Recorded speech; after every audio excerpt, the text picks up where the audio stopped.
يعني مرة قوليها بوجهك احمر، يعني فاش تقولي لبنى وتقولي لالا ومولاتي خصك تقوليها بوجهك احمر. كيكونوا دوك الصراعات داخل المنزل، كيكون داك الجانب النفسي، داك التاثير النفسي، هذيك راه مرات بانا ومرات الاب ايضا كتقول هذوك راه غير بنات راجلي. البيبات هذا الشيء هذا، يعني هذا الشيء كاين في الثقافه المغربيه. فانتيا كيفاش كتعيشي مع لبنى زوجة الاب ديالك؟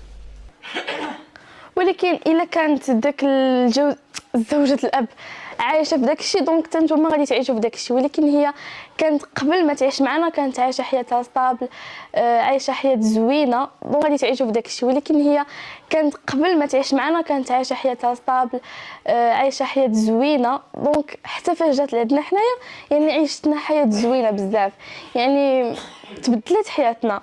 يعني كنشوفوا دابا في المجتمع ديالنا المغربي بان فاش كتدخل زوجة الاب للدار ديالكم وكتعيش معكم، يعني حياتكم كتقلب للجحيم.